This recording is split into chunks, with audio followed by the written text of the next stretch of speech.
શાંત સુધારસ વ્યાખ્યાન માળા પ્રવચન 50મું બોધિ દુર્લભ ભાવના પ્રવચન 2. યાવદ્દેહમિદં ગદૈર્ન મૃદિતં નો વા જરાજર્જરં યાવત ત્વક્ષકદંબકં સ્વવિષયજ્ઞાનાવગાહક્ષમં યાવચ્ચાયુરભંગુરં નિજૈતે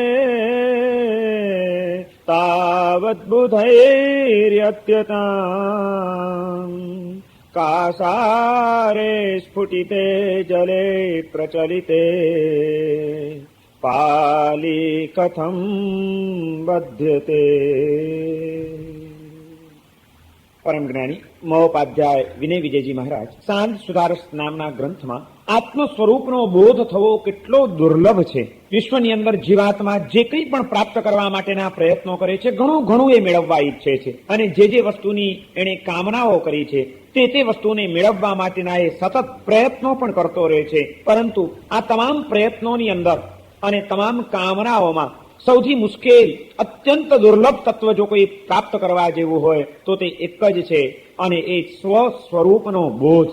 બીજું બધું જ જાણ્યું જીવે, ઘણાની ઓળખાણો કરી, ઘણી માહિતીઓ મેળવી, કેટલી કામનાઓથી એણે હૃદયને ભરી દીધું અને જીવનની એક પળોને એણે પોતાની એ મનમાં ઉઠેલી કામનાઓને પૂર્ણ કરવા માટે ખર્ચી નાખ્યું. અને આ બધું કરીને એણે કંઈક મેળવ્યું, એના જીવનની અંદર કંઈક ને કંઈક તો મેળવ્યું જ છે. પરંતુ ગમે એટલા બાહ્ય તત્વો એ પ્રાપ્ત કરી લે, ગમે એટલા સ્થૂલ ભૂમિકાના સંબંધો બાંધી લે, ગમે એટલી માહિતીઓ અને જ્ઞાન કદાચ મગજની અંદર ભરી લે, તે છતાં પણ જે પરમ શાંતિની ઝંખના છે, જીવની સ્વતંત્રતાની એક ભૂખ છે અંતરની, એ ક્યારેય પણ પૂર્ણ થઈ શકતી નથી. બહારના કોઈ પણ પદાર્થો, કોઈ પણ સંબંધો, કોઈ પણ પ્રાપ્તિઓ એ આ પરમ સુખની, પરમ શાંતિની અને પરમ સ્વતંત્રતાની ભૂખને ભાંગી શકે એ અશક્ય વાત છે. કારણ કે શાંતિ, આનંદ, સ્વતંત્રતા એ બહારથી મળનારી ચીજ નથી. એ આત્માના ગુણો છે, પોતાનું જે સ્વરૂપ છે. અને જ્યાં સુધી એ પોતાના સ્વ સ્વરૂપની અંદર પ્રતિષ્ઠિત ન થાય, આપણી ચેતના એમાં એ સ્થિર ન થાય, એ સ્વ સ્વરૂપનો અવબોધ એને પ્રાપ્ત ન થાય, ત્યાં સુધી એની જે મૂળભૂત ઝંખના છે એ શક્ય જ નથી કે પૂર્ણ થઈ શકે. કારણ કે જે આત્માના ગુણો છે એ આત્મતત્વને પામવાથી, આત્માને ઓળખવાથી, આત્મ સ્વરૂપના અવબોધથી જ એની અનુભૂતિઓ થઈ શકે છે. ગુણ અને ગુણી બંને સાથે જ રહેતા હોય છે. ગુણ ત્યાં જ રહે કે જેનો ગુણ હોય એ વસ્તુ જ્યાં હોય, ગુણી જ્યાં હોય ત્યાં. મીઠાશ એ જો સાકરનો ગુણ છે તો એ મીઠાશ સાકરની સાથે રહેવાની છે. એમ શાંતિ એ આત્માનો ગુણ છે, આનંદ એ આત્માનો ગુણ છે, સુખની અનુભૂતિ એ આત્માનો ગુણ છે. તો જ્યાં આત્મ સ્વરૂપનો સ્પર્શ હશે, આત્મ સ્વરૂપનો અવબોધ હશે, ત્યાં જ શાંતિનો અનુભવ, આનંદનો અનુભવ, સુખનો અનુભવ શક્ય છે.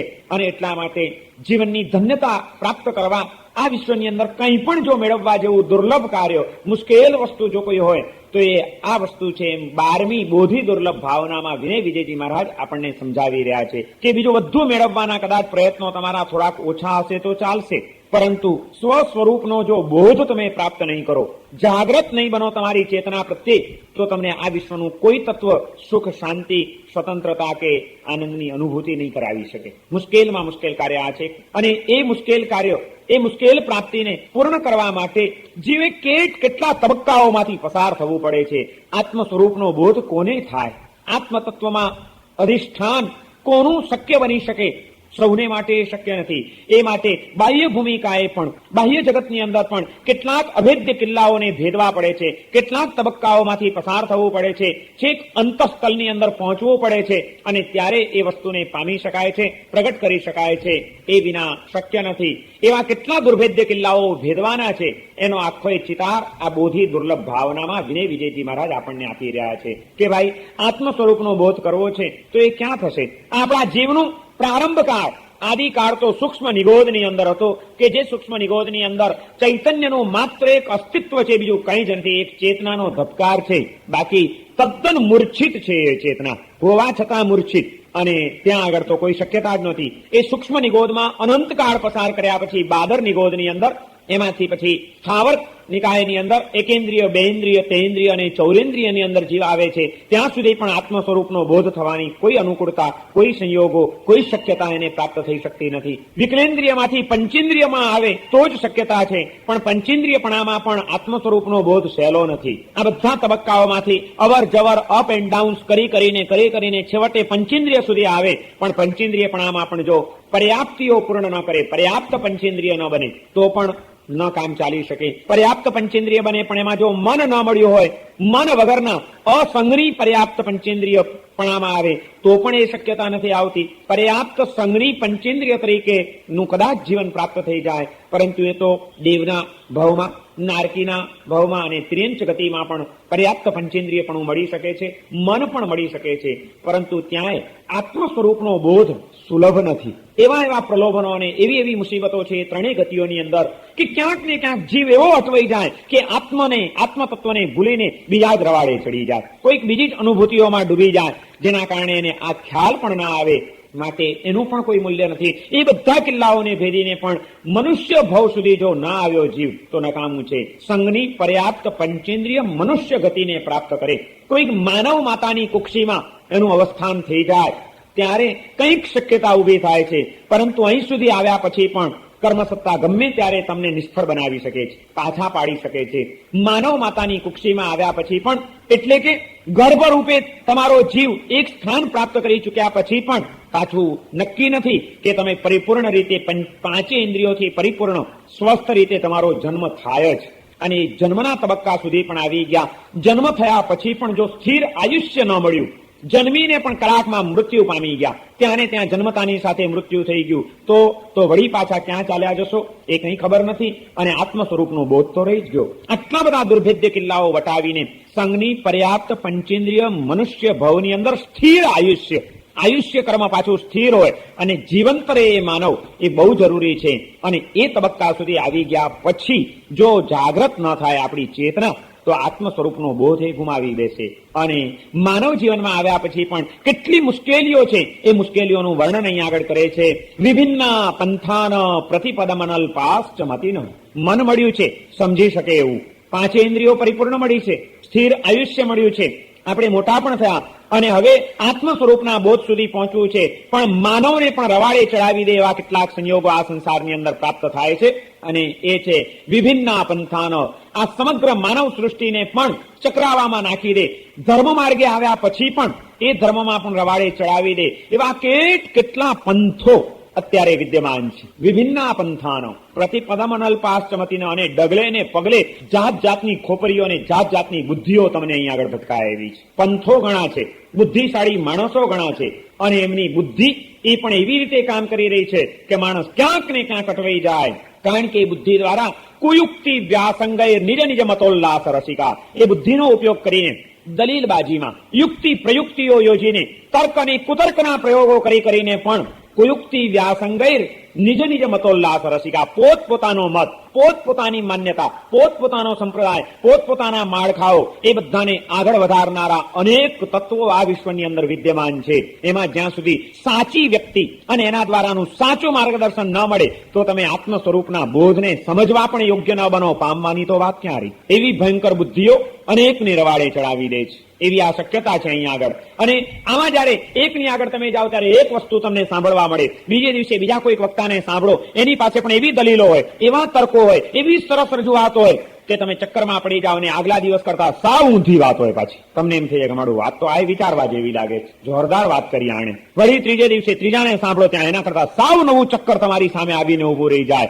અને આવા નવા ચક્રાઓમાં નાખી દે એવી બુદ્ધિઓ જયારે વધુ ને વધુ વ્યાપક બની રહી છે, અને એના કારણે અનેક મતો, પંથો, સંપ્રદાયો અને માન્યતાઓની વચ્ચે આ વિશ્વ જયારે અટવાયેલું છે, તમે જુઓ એક માન્યતાઓ અને એક વાદોના ઊંડાણમાં ઉતરીએ તો કેટલું ઊંડાણ હોય છે. મૂડીવાદના વિચાર તમે વિચારો, સામ્યવાદનો વિચાર કરો તમે, દરેકની પાસે દલીલો છે, દરેકના કોઈક બંધારણો છે, દરેકની કોઈક ચોક્કસ માન્યતાઓ છે, અને દરેકની વ્યવસ્થિત રજૂઆતો છે. અને ભલભલો માણસ એકવાર એના ચક્કરમાં આવી જાય એવી વાતો નથી થતી શું આજે? આર્થિક ક્ષેત્રે પણ એટલા વાદ વિવાદો, સામાજિક ક્ષેત્રે પણ એટલી માન્યતાઓ, ધાર્મિક ક્ષેત્રમાં પણ કેટલા મતાંતરો, અને એ બધાની અલગ અલગ રજૂઆતો, અલગ અલગ એના માળખાઓ, અલગ અલગ દલીલો, એ બધામાં ભલો માણસ અટવાઈ જાય અને આત્માને ઓળખવાની વાતો તો ક્યાં એની બાજુ ઉપર રહી જાય ને જિંદગી આ વાદમાં, વિવાદમાં, વિખવાદમાં એમાં ને એમાં પૂરી થઈ જાય.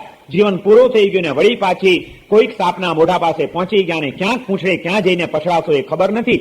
સાપ સીડીની આ રમત, આટલા પાસા નાખીને કોક સીડી મળી હતી અને છેક સ્થિર આયુષ્યવાળા મનુષ્ય ભાવ સુધી પહોંચી ગયા હતા, પણ એમાં આ કોઈક વાદ વિવાદ અને વિખવાદ મતાંતરોના સાપ કરડી ગયા. એમાં ક્યાંક બુદ્ધિ રવાડે ચડી ગઈ અને એનું ઝેર ચડ્યું ને એના કારણે જ્યાં એ સાપે ડંખ માર્યો, હવે આ જીવન તો કાલે પૂરું થઈ જશે, ક્યાં જવાના ખબર નથી. વળી પાછી કર્મસત્તા એકેન્દ્રિયમાં પણ તમને ઠોકી શકે છે. વળી બેન્દ્રિય, તેન્દ્રિય, ચૌરેન્દ્રિય, નિગોદ, બાદર, વનસ્પતિ, પાણી, અગ્નિ, વાયુ, ક્યાં જીવન લેવાના, ક્યાં અથડાવાનું, કૂટાવાનું અને એમ કરતા પાછું સંઘની પર્યાપ્ત પંચેન્દ્રિય મનુષ્ય ભવ સુધી ક્યારે આપણી નૌકા લાંગરે ત્યાં આગળ જઈને એ તો રામ જાણે. અને જ્યાં એ ન પહોંચો ત્યાં સુધી સ્વ સ્વરૂપનો બોધ થવું, નિશ્ચયને એનું સમ્યક દર્શન પ્રાપ્ત થવું એ અત્યંત મુશ્કેલ છે. અને એ સ્વ સ્વરૂપના બોધ વિના, એ સાચા સમ્યક દર્શનની પ્રાપ્તિ વિના અને અનુભૂતિ વિના જે શાંતિની ઝંખના છે, જે આનંદની ઝંખના છે, જે પરમ સુખની ઝંખના છે અને પરમ સ્વતંત્રતાની જે ભૂખ છે એ ક્યારેય પણ પૂર્ણ નહીં થઈ શકે. કારણ કે એ આત્માના મૂળભૂત ગુણો છે અને આપણે તો બહાર ફેંકાઈ ગયા ક્યાંક ને ક્યાંક. કેટલી તકલીફો છે. વિનય વિજયજી મહારાજ આ બધી તકલીફોનું વર્ણન કરે છે.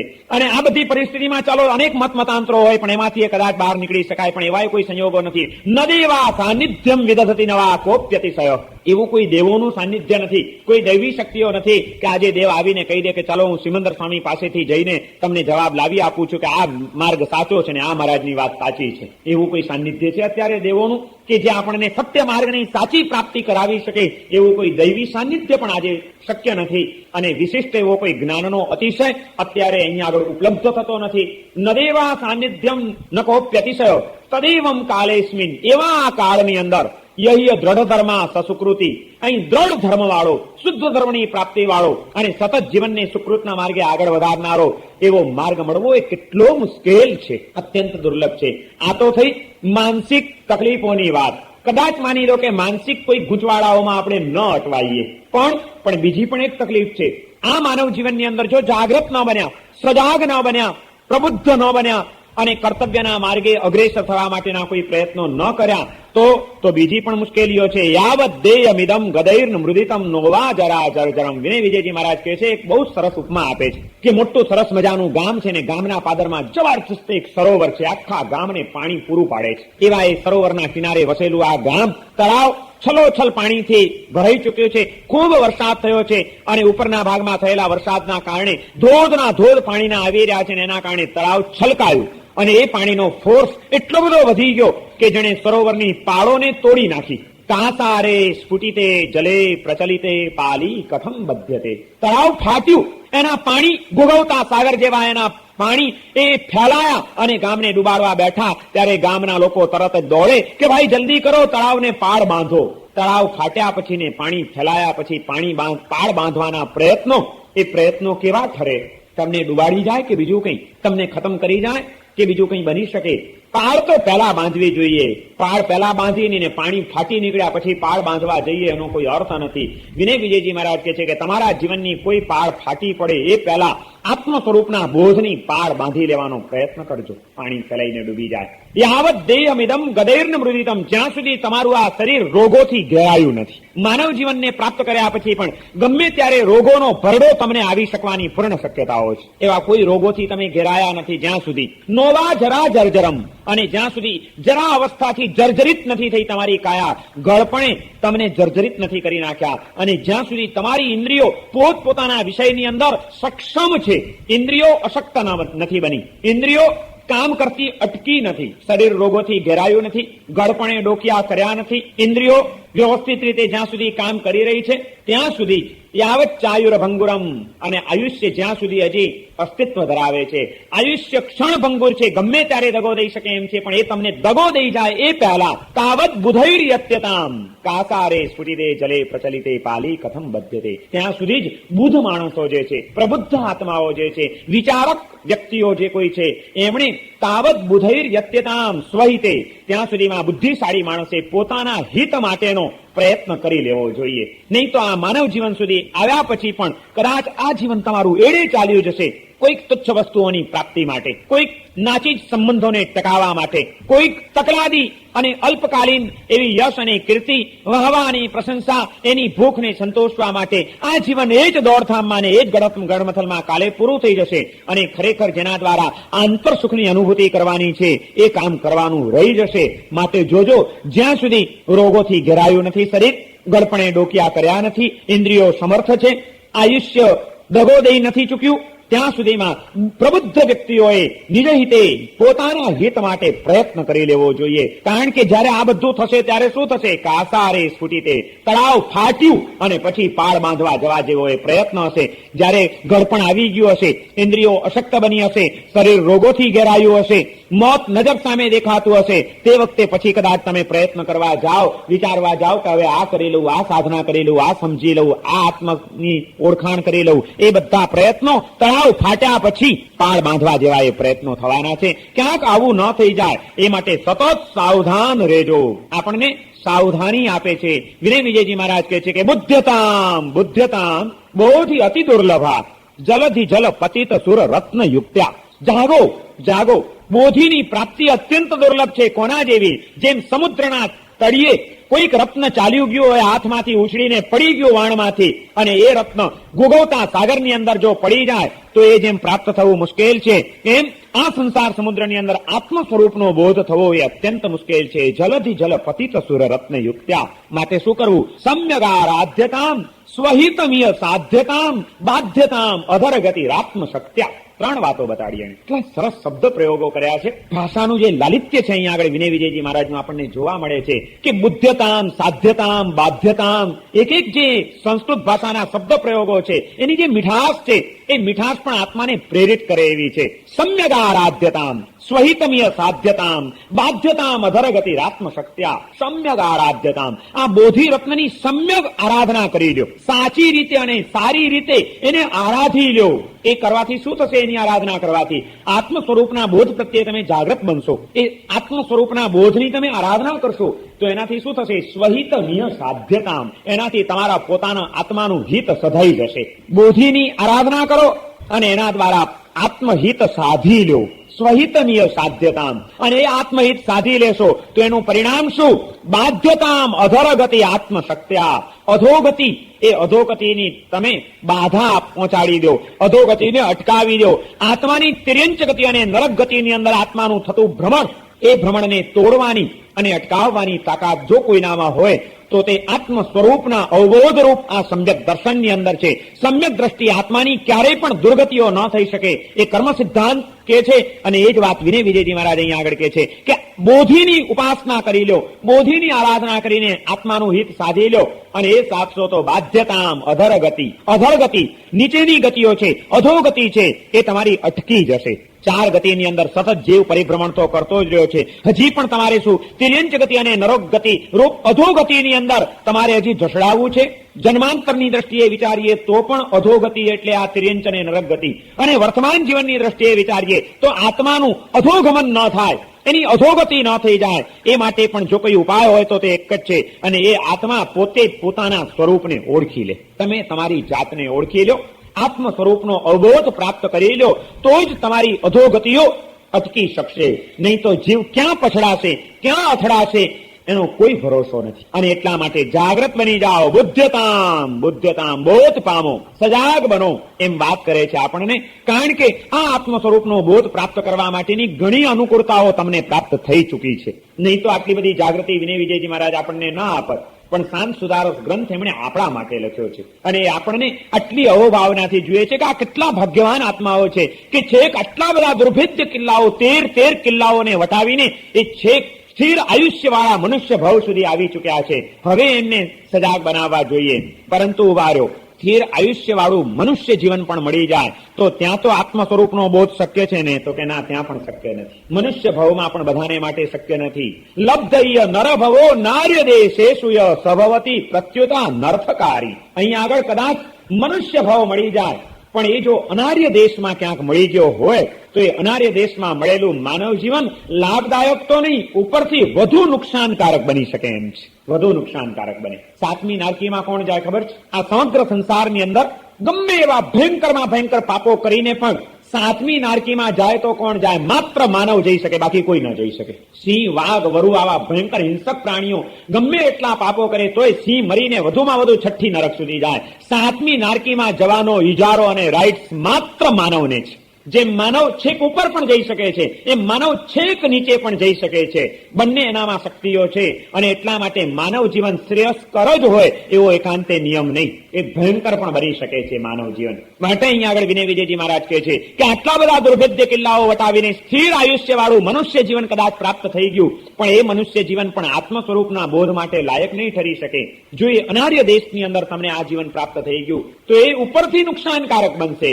કારણ કે વાતાવરણ જ એવું હશે જ્યાં આગળ માત્ર દેહની જ દ્રષ્ટિ છે, પોતગલના જ રંગો છે. જે સંસ્કૃતિમાં, જે વાતાવરણમાં, જેની ધરતીમાં, જેના કણ કણની અંદર આ જ વાતો ફેલાયેલી છે એને અનાર્ય દેશ કહેવાય. જ્યાં આગળ દેહથી ઉપર ઉઠીને કોઈક બીજું પણ કોઈક તત્વ છે એનો જ્યાં વિચાર કરવામાં આવ્યો હોય, જ્યાં આગળ એ તત્વને પામવાના માર્ગો બતાડવામાં આવ્યા હોય, જ્યાં આગળ એને માટેનું અનુકૂળ વાતાવરણ પ્રાપ્ત થઈ શકતું હોય, જ્યાં આગળ એ જાતના સંસ્કારો ગળથુથીમાંથી મળી શકતા હોય, એ દેશ, એ વાતાવરણને આપણે ત્યાં આર્ય ગણવામાં આવ્યું છે. વિનય વિજયજી મહારાજ કહે છે કે માનવ જીવન તો મળ્યું, પણ જો ક્યાંક અનાર્ય દેશમાં માનવ જીવન મળી ગયું હશે તો એ માનવ માત્ર દેહની ભૂમિકાએ, પોતગલ ભાવની ભૂમિકાએ, ભૌતિક સુખોની જ એષણામાં જીવન જીવતો એ માનવ શું પ્રાપ્ત કરી શકશે? એને આત્માનો વિચાર પણ ક્યાં આવશે? આજે એવા કરોડો માનવ, કદાચ તમને લાખો માનવો મળી શકશે કે જેને તમે પૂછો કે આત્મ સ્વરૂપનો બોધ મેળવવો છે કે આત્મા શું, એની જ ખબર નથી. કોણ માને છે આત્માને? આત્માને માનવા જ જ્યાં તૈયાર નથી, આત્માનો કોઈ વિચાર પણ જ્યાં નથી, ત્યાં આત્માને પામવાની વાત તો ક્યાં કરવી? એને મળેલું માનવ જીવન શેમાં ચાલ્યું જશે? શેને માટે એના જીવનમાં પ્રયત્નો શેના હશે? છેક ઉપર પહોંચીને કોઈક સાપના એવા મોઢા આગળ આવી જવાનો છે કે જ્યાંથી વળી પાછું એનું પૂંછડું છેક અને નીચે લાવીને મૂકી દે એવા ભયંકર પાપાચરણો એ અનાર્ય દેશની અંદર શક્ય છે અને સુલભ છે. એવા કોઈ અનાર્ય દેશમાં કદાચ આપણને પણ માનવનું જીવન મળી ગયું હોત તો પણ વળી એક આપણો પુણ્યનો ઉદય જાગ્રત થયો કે માનવ તરીકેનું જીવન મળ્યું, એ પણ અનાર્ય દેશમાં નહીં, આર્ય દેશમાં તમને માનવ તરીકેનું જીવન મળી ગયું. પુણ્યનો ઉદય છે. માટે જ આપણે એક દુર્ભેદ્ય કિલ્લો પાછો આપણે વટાવ્યો. ચાલો આર્ય દેશમાં માનવનું જીવન મળી જાય, હવે તો કોઈ વાંધો નહીં ને? આત્મ સ્વરૂપનો બોધ હવે થઈ જાય? નહીં, હજી પણ વાર છે. આર્ય દેશ સ્પૃશામ અપી સુકુલ જન્મનામ. આર્ય દેશમાં પણ પાછું સુકુલમાં જન્મ મળવો એ દુર્લભ છે. આર્ય દેશ તો ખરો, ધરતી તો આ ખરી, પણ અહીંયા આગળ પણ કોઈક એવા અનાર્ય કુળમાં જન્મ મળી જાય. અનાર્ય દેશમાં ન મળવો જોઈએ ને અનાર્ય કુળમાં પણ ન મળવો જોઈએ. સારા કુળની અંદર, સંસ્કારી કુળમાં જન્મ મળે કે જ્યાં આગળ જન્મતાની સાથે એવા વાતાવરણો પ્રાપ્ત થાય કે જે વાતાવરણ તમને વધુ ને વધુ વિકાસના માર્ગે આગળ લઈ જવામાં સહયોગી બની જાય, એવા કુળમાં જન્મ મળવો એ પણ પાછું દુર્લભ છે. આત્મ સ્વરૂપના બોધની દુર્લભતાને પ્રાપ્ત કરવા માટે એ પહેલા આ બધી દુર્લભ વસ્તુઓને પ્રાપ્ત કરવી પડે છે. આર્ય દેશમાં તો જન્મ મળ્યો, પણ જો આર્ય કુળ ન મળ્યું હોય તો એવા પણ માનવના જીવનના વ્યાપારો કયા? આ જ પવિત્ર ધરતી ઉપર ને આ આર્ય દેશમાં પણ એવા અનાર્ય લોકો આપણને મળે કે નહીં જોવા માટે? કોઈક આદિવાસી માની પેટે જન્મ લઈ લીધો હોત તો, કોઈક જંગલોની અંદર ત્યાં આગળ આપણે ઠોકાઈ ગયા હોત તો આજે કયા વાતાવરણ હોત? જોયા છે આદિવાસીઓના જીવન? પશુઓમાં ને એમનામાં બહુ જાજો ફરક નથી હોતો. એમની વિકસિત કેટલી એમની ચેતના, એમના વિચારો ક્યાં સુધી પહોંચે, એમના જીવનની પ્રવૃત્તિઓ કઈ, વિષય અને કસાયની તીવ્ર પરિણતિઓ ત્યાં આગળ આપણને સહજતાથી જોવા મળે.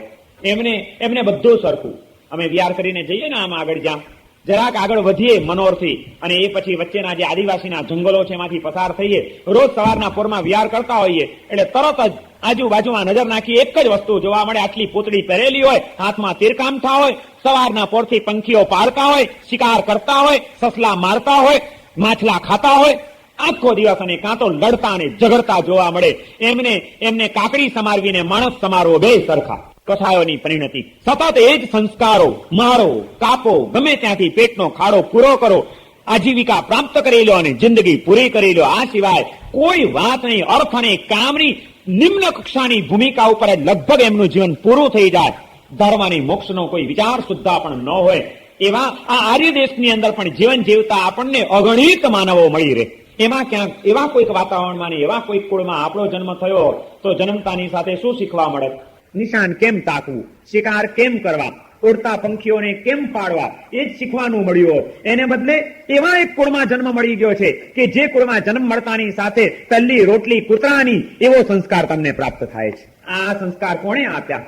આર્ય કુળની અંદર જન્મ મળવો એને પણ વિનય વિજયજી મહારાજ બહુ દુર્લભ વાત બતાડે છે. કારણ કે આર્ય કુળમાં મળ્યો હોય જન્મ, તો એવા જીવનને પ્રાપ્ત કરી ચૂકેલો આત્મા એના હૃદયની કોમળતા કેળવાય, એના હૃદયની પવિત્રતા જળવાય, એવા સંસ્કારો સહજપણે એને ઘરની અંદર જ પ્રાપ્ત થઈ ગયા વિના રહે નહીં. આર્ય કુળ કોને કહેવાય? આજે તો હવે કયું આર્ય કેવું ને કયું અનાર્ય કેવું એ વિચારવું પડે એવું છે.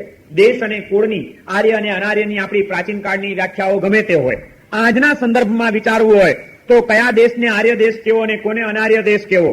કારણ કે હવે એવો કોઈ ઇજારો નથી કે અહીંયા આગળ જ આત્મા અને પરમાત્માની વાતો થતી હોય.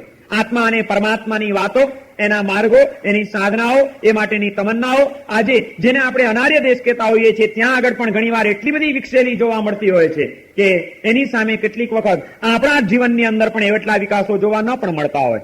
અને એ જયારે વિચારીએ ત્યારે વળી તાત્વિક દ્રષ્ટિએ આર્ય અને અનાર્યનો જ વિચાર કરવો પડે કે આર્ય કોને કહેવાય અને અનાર્ય કોને કહેવાય. હવે માત્ર કોઈ ક્ષેત્રની રીતે કે માત્ર કોઈ કુળની રીતે એકદમ આવો અભિપ્રાય બાંધી શકાય એવો નથી. આર્ય એટલે શું? શાસ્ત્રોની અંદર વ્યાખ્યા આપી છે. આરાત હેય ધર્મેભ્યો યાતાહ ઇતિ આર્યાહ. જે હેય ધર્મો છે, હલકા કામો છે, ન કરવાના કાર્યો છે, એનાથી જે દૂર નીકળી ગયા હોય એનું નામ આર્ય. આરાત એટલે દૂર, હેય ધર્મેભ્યો યાતાહ. જે હેય ધર્મો, નિંદનીય કાર્યો, હલકા કામો, એ હલકા કામોથી જેનું જીવન દૂર ખસી ગયું છે, જે એનાથી અલિપ્ત બની ગયા છે, એનું નામ આર્ય કહેવાય. અને એ બધી પ્રવૃત્તિઓમાં પડેલા હોય એ અનાર્ય કહેવાય. આજે ત્યાં આગળ પણ આપણને વિદેશોમાં પણ ઘણા આર્યો જોવા મળે અને અહીંયા આગળ પણ આપણને ઘણા અનાર્યો જોવા મળે. આર્ય અને અનાર્યનો હવે ક્યાં એક જ ઠેકાણે આપણે સંબંધ બાંધી શકીએ એવું વાતાવરણ આજે રહ્યું નથી હવે. પણ એમાં આત્મ સ્વરૂપનો બોધ પ્રાપ્ત કરવા માટે અહીંયા આગળ વિનય વિજયજી મહારાજ કહે છે કે આર્ય દેશમાં જન્મ મળવો એ બહુ જરૂરી છે. એની સાથે સાથે આર્ય કુળમાં જન્મ મળવો એ પણ બહુ જરૂરી છે. અને આર્ય દેશમાં જન્મ મળી ગયો હોય તો ત્યાં આગળ આત્મતત્વની પરિણતિને પ્રાપ્ત કરવાના સંયોગો કેટલા મળે? ચાલો કદાચ માની લો કે લક્ષ્ય પણ છે, ભાવના પણ છે, પણ અહીંયા આગળ જેટલા સહેલાઈથી અને સુલભતાથી તમને અવલંબનો મળે એટલા અવલંબનો ત્યાં આગળ તમને મળી શકે ખરા? ભૌતિકતાથી પર થવાના, આધ્યાત્મિકતાને સ્પર્શવાના કેટલા મળે ત્યાં આગળ આલંબનો? ત્યાં આગળ દેવગુરુ અને ધર્મના સંયોગ કેટલા પ્રમાણમાં મળે? એ લોકો વલખામાં રહે છે. હવે જે લોકો એ ધરતી ઉપર પહોંચી ગયા છે અને ત્યાં રહીને પણ જેની ઝંખના છે, એ લોકો ઈર્ષ્યા કરે છે અહીં આગળ રહેનારા લોકોની કે તમારે આ બહુ સારું, સહેલાઈથી તમે આ બધું પામી શકો. અમને તો ઘણું મન થાય પણ અમારી પાસે કોઈ આલંબન નથી, અમારી પાસે કોઈ એવું વાતાવરણ નથી, અમારી પાસે એવા કોઈ સંયોગો નથી, અમને આ બધી પ્રેરણાઓ પૂરી પાડતો અને એ માટેની અનુકૂળતાઓ કરી આપતો કોઈ સંગ નથી. એમને એનું મહત્વ સમજાયું છે. કારણ કે આ સહેલું નથી. આ માટેના અવલંબનો આર્ય દેશમાં બહુ સહેલાઈથી મળી શકે છે. એવા આર્ય દેશની અંદર જો આર્ય કુળમાં જન્મ ન મળ્યો અને આર્ય દેશમાં પણ કોઈ અનાર્ય કુળમાં જન્મ મળી ગયો, કોઈ આદિવાસી માની પેટે જન્મ લઈ લીધો, તો હાલત શું થાય આપણી? એને બદલે આપણું પુણ્ય એથી એક આગળ વધ્યું, વળી એક દુર્ભેદ્ય કિલ્લો આપણો ભેદાઈ ગયો અને આપણને આર્ય કુળમાં જન્મ મળ્યો. કોઈક એવા સંસ્કારી કુળની અંદર, કોઈ હિન્દુ કુળમાં, કોઈ જૈન પરિવારની અંદર તમને જન્મ મળી ગયો કે જ્યાં આગળ જન્મતાની સાથે જ કદાચ નાનપણમાં જયારે કોઈ સમજણ નહીં હોય ત્યારે પણ તમારા કાનની અંદર ભગવાનનું નામ તમને સંભળાવવામાં આવ્યું હશે. માતા બાળકને એના કાનમાં પહેલા શું નાખે? દીકરો જન્મે તો એના કાનમાં પહેલું શું સંભળાવો? નવકાર મંત્ર જ સંભળાવો ને. અમારે ત્યાં એક સંસ્કારો હતા કે બાળકનો જન્મ થાય એટલે સૌથી પહેલા એના કાનની અંદર પરમાત્માનું નામ સંભળાવવામાં આવતું, તો નવકાર મંત્ર સંભળાવવામાં આવે. જૈન માતા, એક જૈન શ્રાવિકા, એ જ્યારે પણ એના જીવનમાં માતા બને, કોઈક સર્જન કરે ત્યારે પોતાનું સર્જન એક અદ્ભુત સર્જન બને એ માટે એના કાનની અંદર સૌથી પહેલું પરમાત્માનું પવિત્ર નામ એના કાને નાખવામાં આવે કે આ નવકાર મંત્રનો અચિંત્ય પ્રભાવ, આ નવકાર મંત્રના મહાપ્રભાવશાળી આ પવિત્ર શબ્દો, એ શબ્દો એના કાનમાં પડે જેથી એની કાયા પવિત્ર રહે અને એનો આત્મા ધન્ય બને. એવી ભાવના સાથે સૌથી પહેલા એ માં પોતાના બાળકના કાનમાં નવકાર મંત્ર સંભળાવે. આ આર્યકુળની એ મહત્તા હતી કે એ બાળક જરાક નાનપણથી મોટું થતું જાય એટલે ગોળિયામાં પડ્યું હોય તો એને ગોળિયાની અંદર પણ સંસ્કાર કયા આપવામાં આવે? મદાલસા પોતાના બાળકને ગોળિયામાં નાખીને હાલરડા ગાતી હતી. પણ એ અમારી એ સંસ્કૃતિ હતી કે જ્યાં આગળ આવી એક રાજરાણી મદાલસા જેવી મદાલસા, એ પણ હાલરડા શેના ગાતી હતી? હાલરડામાં પણ કયા સંસ્કાર આપે?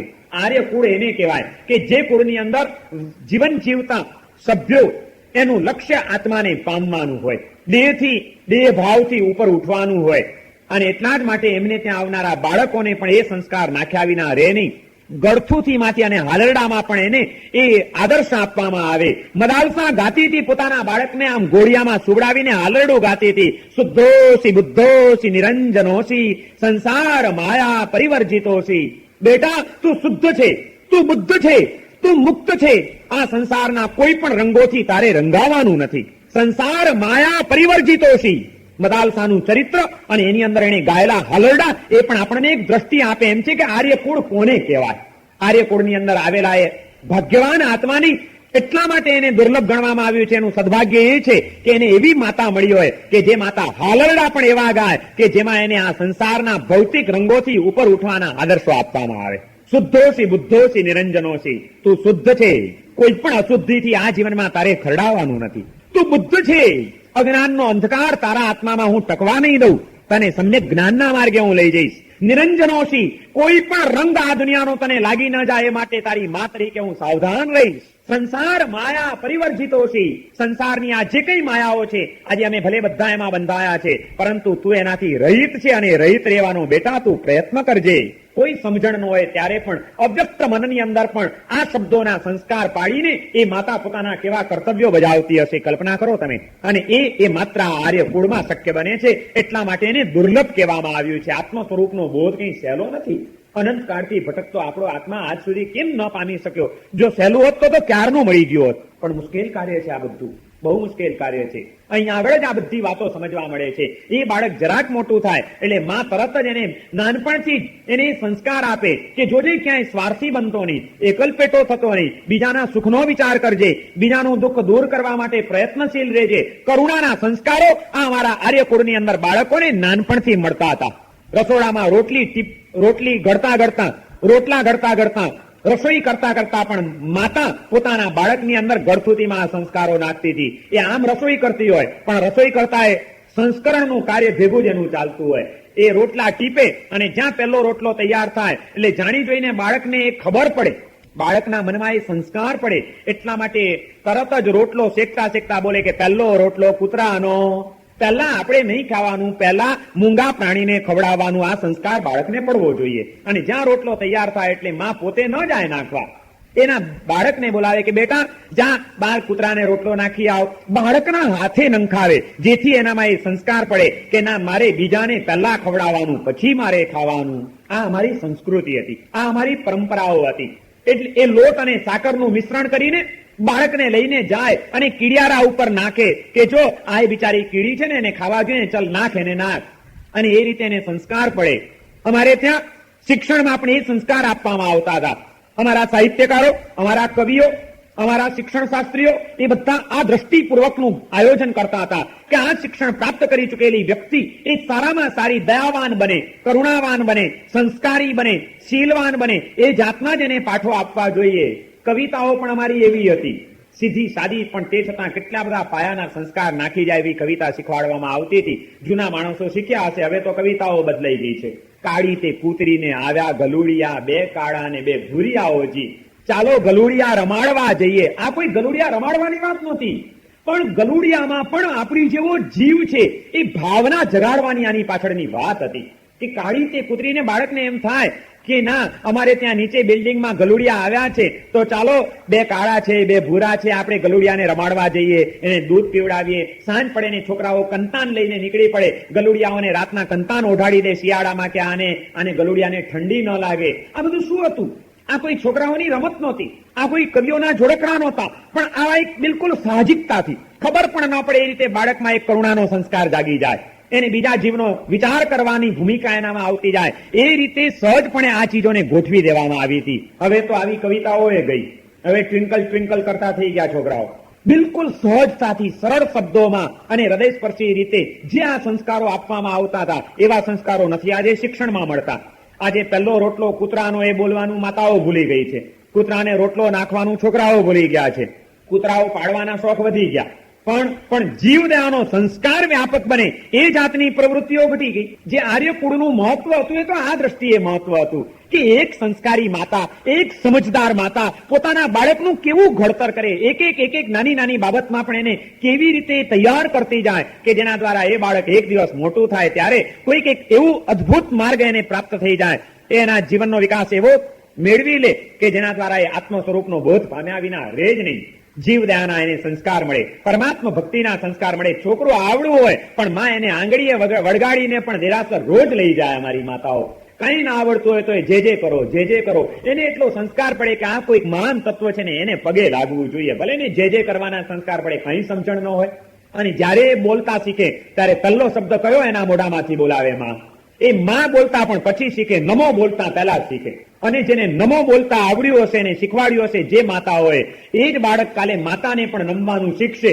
અને જો નમો શીખવાડ્યું નથી તો એ બાળક કાલે ભગવાનને નહીં નમે ને તમને નહીં નમે, અક્કડ થઈને ક્યાંક તમારી જિંદગી બરબાદ કરી નાખે. આર્ય કુળની અંદર બાળકનો જન્મ થવો એ દુર્લભ એટલા માટે કીધું છે કે આટલી જાગ્રત માતાઓ જ્યાં આગળ હોય એ કુળ આર્ય કુળ કહેવાય. જ્યાં આગળ આ સંસ્કાર નથી, આવું સંસ્કરણનું કોઈ કાર્ય થતું નથી, એ કુળ ભલે કદાચ બહારથી આર્ય કહેવાતું હોય, એવા કુળને આજના સંદર્ભમાં આપણે આર્ય નહીં કહી શકીએ. કારણ કે જો મૂળમાં જ આ સંસ્કારો નહીં મળ્યા હોય તો આગળ વધતા એ બાળક કઈ રીતે સન્માર્ગે આવી શકશે? બહુ મોટી જવાબદારી છે. આજે વાલીઓની બહુ મોટી જવાબદારી છે કે જે માતા પિતા બન્યા છે, જે ઘરના વડીલો છે, એ વડીલો અમારે ત્યાં આવેલો આત્મા એક ભાગ્યવાન આત્મા છે, જેને જ્ઞાની પુરુષોએ દુર્લભ કુળ કીધું છે. એવા કુળની અંદર એ આવ્યો છે, ત્યારે અમારે એ કુળની મહત્તાને સાબિત કરવાની છે. અમારે એને એવા સંસ્કાર આપવાના છે. આ વિચાર જો નહીં કરે વડીલો, એ માટે કોઈ પ્રયત્ન નહીં કરે તો જવાબદારી ભૂલ્યા કહેવાશે. બહુ ગંભીરતાથી વિચારવાની જરૂર છે. એક બાબતમાં તમે તમારા બાળકોના સંસ્કરણનો વિચાર કરો અને એ દ્વારા એમને જે એક દુર્લભ વસ્તુ પ્રાપ્ત થઈ છે દુર્લભતાને સફળ બનાવો. આત્મ સ્વરૂપનો બોધ જેમ અનાર્ય દેશમાં થતો નથી એમ અનાર્ય કુળમાં પણ થવાની કોઈ શક્યતા નથી. એને માટે આર્ય કુળ જોઈશે કે જે કુળમાં એને આ સમજણ મળે, આ જ્ઞાન મળે, આ ઘડતર મળે, આ શ્રદ્ધા મળે, બધું જ એને સહેલાઈથી મળી જાય. ક્યાંય પણ કોઈ ખોટો સંસ્કાર અમારા બાળકોમાં ન પડી જાય એ માટે જ્યાં આગળ સતત જાગૃતિ રાખવામાં આવતી હોય અને આટલી જાગૃતિ હોય તો કેટલું કાર્ય સરળ બને. આજે બૂમો પાડવી પડે છે સંઘના અધિકારીઓને અને કાર્યકર્તાઓને કે પાઠશાળા શરૂ કરી છે પણ પાઠશાળામાં કોઈ આવતું નથી. બાળકોની સંખ્યા ઘટતી જાય છે કારણ કે માતા પિતાઓ એમની જવાબદારી ભૂલ્યા છે. ભલે ને કઈ નથી, ગોખણપટ્ટીયું જ્ઞાન છે, પણ તે છતાં જો જતા હશે એ બાને પણ એ ઉપાશ્રયમાં જશે, દેરાસરમાં જશે, પાઠશાળામાં જશે, કોઈ ધાર્મિક શિક્ષક શિક્ષિકાના હાથમાં જશે તો અવ્યક્ત રીતે પણ એને કંઈક તો સંસ્કાર પડવાના જ છે. ત્યાં આગળ આવનારા આત્માઓ કંઈક તો ધર્મની રુચિવાળા હશે, એનો સંપર્ક થવાનો છે. એ સંબંધ દ્વારા પણ કંઈક પ્રેરણા મળશે, કંઈક સંસ્કાર પડશે અને એ રીતે એના જીવનનો કંઈક વિકાસ થશે. પણ તમે દ્વાર જ બંધ કરી દેશો તો એના માટેની શક્યતાઓ કઈ શક્યતાઓ છે? બાળકોને સંસ્કાર મળે એ માટે કોઈ વ્યવસ્થાઓ વિચારી છે ખરી? નથી. પાઠશાળાઓના ઠેકાણા આપણા, અને પાઠશાળા હોય તો પાઠશાળામાં આવનારાઓના ઠેકાણા નથી, અને નથી ઘરમાં એને સંસ્કાર મળતા, તો એ બાળકના જીવનના વિકાસ માટેની તકો ક્યાં એને પૂરી પડવાની છે? તમારા બાળકોને માટે ઇલેક્ટ્રોનિક્સ રમકડા તમે કદાચ લાવી આપ્યા હશે, એને માટે તમે જાત જાતની રમત ગમત મેળવી આપી હશે, પણ એ બાળકોને જેમ એ બધું આપો છો એ પણ એક એનો આનંદનો પ્રકાર છે. નિર્દોષ રીતે આનંદ મેળવે એમાં આપણને કોઈ વાંધો પણ ન હોઈ શકે.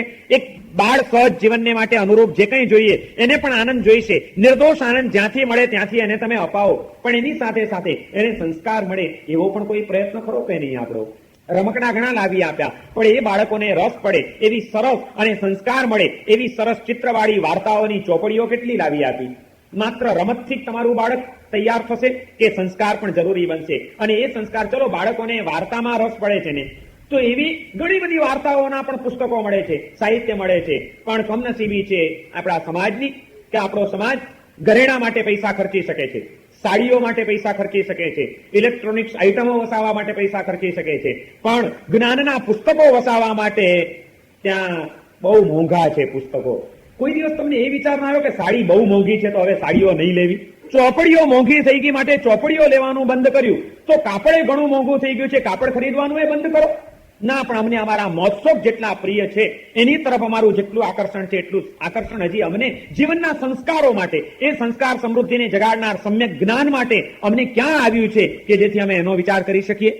આજે ઘણું બધું એવું પણ સાહિત્ય મળે છે સરસ મજાનું કે જે બાળકો હોંશે હોંશે વાંચે, પ્રેમથી વાંચે. એવી સરસ ચિત્રમય વાર્તાઓ, બાળ સાહિત્ય પુષ્કળ મળે છે જેના દ્વારા એને કંઈક પાયાના સંસ્કારો સારા પડે. અને એવી ચોપડીઓ લાવીને તમે તમારા બાળકોને આપો. જેમ એ કલાક રમે છે એમ અડધો કલાક એને એમ કહો કે આલે વાર્તા વાંચ. એ વાર્તા વાંચશે તો એને કંઈક સંસ્કાર પડશે. એ શ્રવણની વાર્તા વાંચશે અને એને માતા પિતા પ્રત્યેનો કોઈક પ્રેમ તો જન્મશે. એ રામાયણની વાર્તા વાંચશે તો એને કંઈક તો સંસ્કાર મળશે ને. પણ આજે આવું સાહિત્ય આપણા ઘરોમાં કેટલું, ચોપાનિયાઓ કેટલા, અને આવું સંસ્કાર પ્રેરક એવું સાહિત્ય કેટલું, અને એમાં પણ બાળકોને રસ પડે એ જાતની એની રસવૃત્તિને ઉત્તેજિત કરે, રસવૃત્તિને પોષે એ જાતનો પ્રયત્ન કરવા માટે સચિન અને સક્રિય એવા માતા પિતાઓ કેટલા મળે. આર્યકુળ કોને કહીશું આપણે? બહુ મોટી જવાબદારી છે આપણી કે જો આપણને આર્યકુળ મળ્યું છે જેના દ્વારા આપણે આપણા આત્માનો કંઈક વિકાસ સાધી શકીએ છીએ, તો એવા જ આપણા કુટુંબની અંદર જે બાળકો આયા હોય એને પણ એ કુળ આર્યકુળ બની રહે અને એનો પણ આત્મિક વિકાસ સતત ચાલતો રહે. એ માટે વધુ ને વધુ આલંબનો, વધુ ને વધુ વાતાવરણને, વધુ ને વધુ જાગૃતિ કેળવ્યા વિના ચાલવાનું નથી આપણને. નહીં તો આપણે પણ આપણું જીવન ગુમાવી બેસું ને આપણા બાળકો પણ એમનું જીવન વ્યર્થ ચાલ્યું જશે અને વળી પાછા ક્યાં ચાલ્યા જશે. આ જીવન કાલે પૂરું થઈ જશે, પછી પાછું ક્યારે માનવ તરીકેનું આવા કુળમાં એને જીવન મળશે એનો તો કોઈ ભરોસો નથી પાછું. તો એ માટે કંઈ આપણે વિચાર કરવાનો ખરો કે નહીં? શું છે દુર્લભ? આ દુર્લભતા આપણને સમજાણી છે. મારું બાળક સ્કૂલે નહીં જાય તો નહીં જ ચાલે, મારા બાળકને વ્યવસ્થિત ટ્યુશન નહીં હોય તો નહીં જ ચાલે, પણ મારું બાળક પાઠશાળાએ નહીં જાય તો નહીં જ ચાલે. આવો આગ્રહ માતા પિતા કેમ ન રાખે? પાઠશાળા કરો, જા પાઠશાળા જઈ આવો, નહીં તો કાલે તને રમવા નહીં મળે. આવું કોઈ દિવસ કીધું બાળકોને આપણે? એ પાઠશાળામાં જવાનું મન થાય એવા આકર્ષણો આપણે ઉભા કર્યા ખરા? એક વાત યાદ રાખજો, જો પાઠશાળાઓને પણ જીવંત બનાવવામાં નહીં આવે, પંતુજીની જેમ ગાથાઓ આપી દીધી ને લઈ લીધી ને કલાક પૂરો કરીને ડ્યુટી ભરીને માસ્તરો ચાલ્યા ગયા, તો એવી પાઠશાળાઓ હવે લાંબો ટાઈમ ચાલી શકે એમ નથી. પાઠશાળાઓને રસમય બનાવવી પડશે, બાળકોને આકર્ષણ થાય ત્યાં જવાનું એવું કોઈક વાતાવરણ ઉભું કરવું પડશે, એવા કોઈક શિક્ષકોને શોધીને લાવવા પડશે. પણ આપણને તો ઓછામાં ઓછા પૈસાનો શિક્ષક જોઈતો હોય, જેને ઓછામાં ઓછો પગાર આપવો પડે ને વધુમાં વધુ ડ્યુટી ભરે, અને પછી આપણે બૂમો મારીએ કે પાઠશાળાઓમાં બાળકો આવતા નથી, કોઈ દિવસ નહીં આવે. એને આકર્ષણ થાય એવી આપણે પાઠશાળા ક્યાં બનાવી છે? પણ એવા કોઈક આયોજનો આપણે ક્યાં રાખ્યા છે? બાળકોને પ્રોત્સાહન મળે એવા આયોજનો જોઈએ. બાળક છે એને તો પ્રોત્સાહન જોઈશે, એને કંઈક લાલચ જોઈશે, એને કંઈક આનંદ જોઈશે, એને કંઈક નિર્દોષ પ્રસન્નતા મળે એવું કંઈક વાતાવરણ જોઈશે. એવી રીતે તમે આયોજન કરો કે ભાઈ મહિનામાં 30 દિવસની અંદર 25 દિવસ જે બાળકની હાજરી હશે એને મહિનામાં 1 દિવસ ચાલો ટ્રીપ ઉપર લઈ જવામાં આવશે. કરો આયોજન, જુઓ પછી બાળકો ફટાફટ આવે છે કે નહીં. એને અગાસી લઈ જવામાં આવશે, એને થાણા લઈ જવામાં આવશે, એને તિથલ લઈ જવામાં આવશે. આયોજન કરો કંઈક, એને કંઈક એવા પ્રલોભનો કરો કે આ રીતે આટલું ભણશે, આટલી ગાથા કરશે, એને આ જાતના ઇનામો આપવામાં આવશે.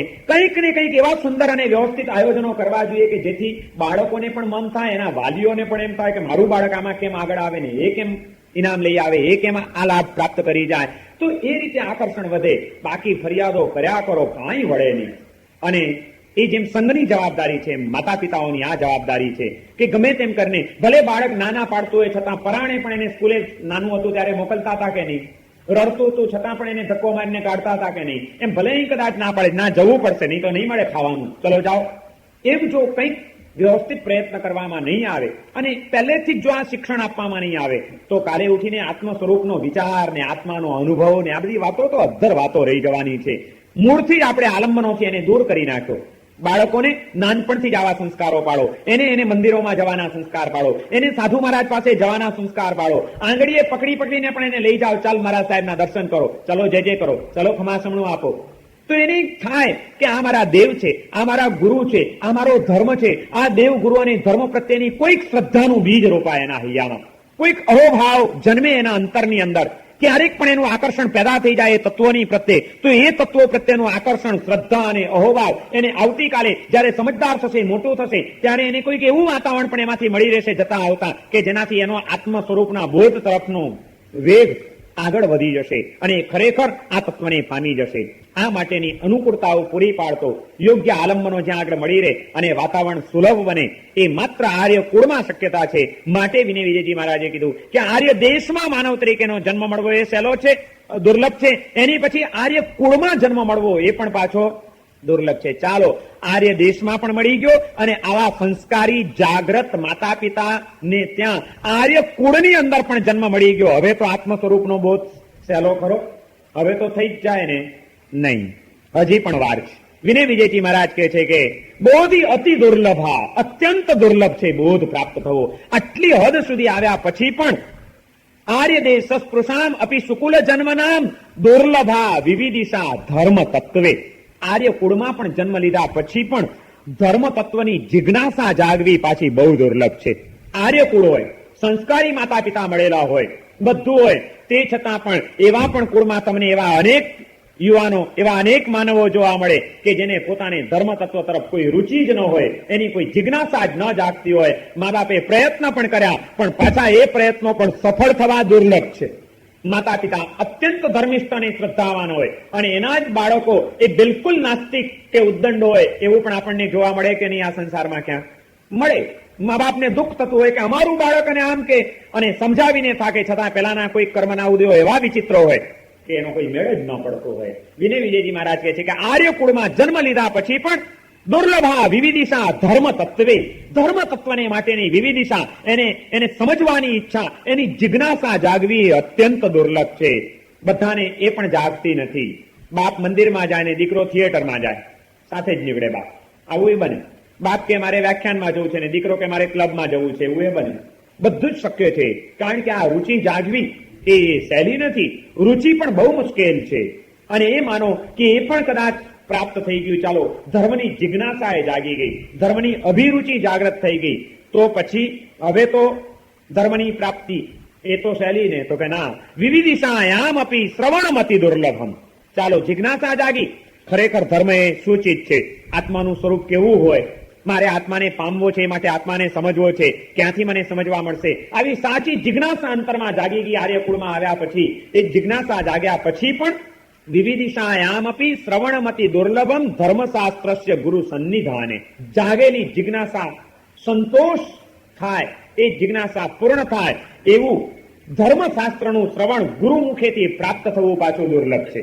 જિજ્ઞાસા જાગે પણ શ્રવણ ન મળે, શ્રવણ મળે પણ ગુરુ મુખેથી એનું શ્રવણ ન મળે, ગુરુ મુખેથી શ્રવણ મળે પણ એ ગુરુ મુખેથી ધર્મશાસ્ત્રનું શ્રવણ ન મળે.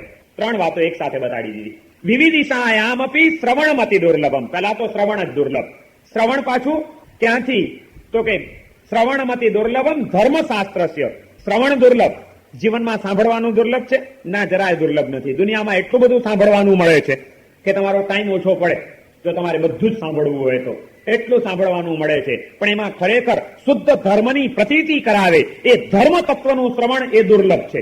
રાજકથા, સ્ત્રી કથા, દેશ કથા, ભક્ત કથા, આ બધી વિકથાઓ તો તમને ડગલે ને પગલે મળે. રાજકારણની ચર્ચાઓ હમણાં કરવી હોય તો બહાર નીકળો તો શું મળે તમને? ક્યાં રાજકારણની ચર્ચા મળશે? રાજકથા, ક્યાં દેશ કથા, કોઈક દેશની ચર્ચાઓ હોય. ઇન્ડિયા વાળા 1 રન માટે હારી ગયા, તરત જ બહાર કોમેન્ટ્રી ચાલુ. એટલે આપણે હારી ગયા, એમાં તને શું ફરક પડ્યો? કાલે હારી ગયા હકીકત છે. હવે આજે તું એની ચર્ચા કરે, એનાથી તારા આત્માને કોઈ લાભ કરો? ભારતની અંદર પણ ગુરુમુખથી જીનવાણીનું શ્રવણ પ્રાપ્ત થવું એ સદભાગ્ય કેટલાને મળ્યું છે? ભારતમાં જૈનો કેટલા? એમાંથી જીનવાણીનું શ્રવણ કરવાના આવા અનુકૂળ સંયોગો મળ્યા હોય એવા કેટલા? જૈનોના ગામોમાંથી કેટલા ગામમાં સાધુ સાધ્વીના યોગ હશે? અને સાધુ સાધ્વીનો યોગ ન હોય એવા ગામો કેટલા ભારતમાં? ત્યાં આગળ એમને ગમે એટલી ભાવના થાય અને જિજ્ઞાસા જાગે, કોઈ શ્રવણની અનુકૂળતા છે ખરી? દુર્લભ છે આ બધું. આત્મ સ્વરૂપનો બોધ પ્રાપ્ત થવો એ કેટલો દુર્લભ છે, એ માટેની આ બધી એક એક વસ્તુઓની દુર્લભતા બતાડે છે વિનય વિજયજી મહારાજ. એ કહે છે કે જિજ્ઞાસા જાગવી દુર્લભ છે. જિજ્ઞાસા જાગ્યા પછી ધર્મશાસ્ત્રસ્ય ગુરુ સન્નિધાને શ્રવણમતિ દુર્લભમ. શ્રવણ એ દુર્લભ છે અને એ પણ દુર્લભ વસ્તુ કદાચ પ્રાપ્ત થઈ ગઈ. ચાલો સદગુરુનો યોગ મળ્યો, એ સદગુરુ પાછા ધર્મશાસ્ત્રના જ્ઞાતા હોય એવું પણ બને, અને એ ધર્મશાસ્ત્રના જ્ઞાતા એવા સદગુરુ પાછું ધર્મશાસ્ત્રનું શ્રવણ કરાવતા હોય એવો પણ સંયોગ મળી જાય. આ પણ એક દુર્લભ વસ્તુ છે. ગઈકાલે 13 વસ્તુ સુધી આપણે આવ્યા હતા. 14મી ચીજ આર્ય દેશ, 15મું આર્યકુળ, 16મું આર્યકુળમાં ધર્મની જિજ્ઞાસા, 17મું સદગુરુનો યોગ, સદગુરુ પાછા ધર્મશાસ્ત્રના જ્ઞાતા હોય 18, અને એવા જ્ઞાની ગુરુ પાછા કરુણાવંત હોય, નહીં તો એ તો પોતાની સાધનામાં પડ્યા હોય, દુનિયાની શું કામ ઉપાધિ કરે?